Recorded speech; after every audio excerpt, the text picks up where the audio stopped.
അല്ല, ഇവിടെ ഒരു കാര്യം കൂടി പറയേണ്ടത്, ഇപ്പോൾ അദ്ദേഹം തൻ്റെ സുഹൃത്തുക്കൾക്കൊപ്പം കഞ്ചാവ് സൂക്ഷിച്ചു എന്ന് പറഞ്ഞിട്ട് അദ്ദേഹത്തിനെതിരായിട്ട് കേസെടുത്തിട്ടുണ്ട് സർക്കാർ. അതിൽ ജാമ്യം കിട്ടിയിട്ടുണ്ട്.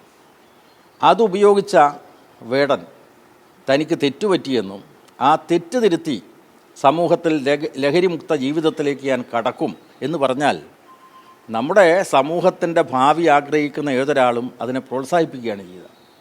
അതിനെപ്പോലും ആക്ഷേപിക്കുന്ന നിലപാടാണ് ഈ വിശാല ഹിന്ദു ഐക്യമോ ഒക്കെ പറയുന്ന ഈ വിഷജീവികൾ പ്രചരിപ്പിക്കുന്നത്. അങ്ങേയറ്റം പ്രതിഷേധാർഹമായിട്ടുള്ള കാര്യമാണ്. പിന്നെ താങ്കൾ ചോദിച്ചിട്ടുള്ള ദേശീയപാതയിലെ ചില സ്ഥലത്തുള്ള വിള്ളലുകൾ ഇടിഞ്ഞു വീണിട്ടുള്ള സംഭവം തീർച്ചയായിട്ടും അത് സംബന്ധിച്ച് സമഗ്രമായിട്ട് അന്വേഷിക്കണം. ദേശീയപാത അതോറിറ്റിയാണ് നിർമ്മാണ പ്രവർത്തനത്തിന് സാങ്കേതികമായിട്ടുള്ള മേൽനോട്ടവും മറ്റ് മേൽനോട്ടവും എല്ലാം വഹിക്കുന്നത്.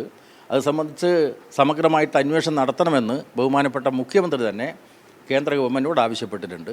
ആ അന്വേഷണം നടക്കട്ടെ. അന്വേഷണം നടന്നു കഴിഞ്ഞാൽ രണ്ട് അനുഭവങ്ങളുണ്ട്. ഇപ്പോൾ തലപ്പാടി മുതൽ തിരുവനന്തപുരം വരെയാണല്ലോ ഈ NH-66. തലപ്പാടിയിൽ ആദ്യത്തെ റീച്ചിൻ്റെ വർക്കാരെ ഏറ്റെടുത്തത് ഊരാളുങ്കൽ ലേബർ കോൺട്രാക്ട് സൊസൈറ്റി. അതാണ് മഹാനായിട്ടുള്ള സാമൂഹ്യ പരിഷ്കർത്താവ് വാഗ്ഭടാനന്ദൻ തുടക്കം കുറിച്ച ഒന്നാണ് ഊരാളുങ്കൽ ലേബർ കോൺട്രാക്ട് സൊസൈറ്റി. അപ്പോൾ ഇന്ത്യയിലെ വലിയ നിർമ്മാണ കമ്പനികളുമായിട്ട് മത്സരിച്ചുകൊണ്ട് അവരെടുത്തിട്ടുള്ള ആ വർക്ക് തീർച്ചയായിട്ടും അത് പൂർത്തീകരിച്ചു.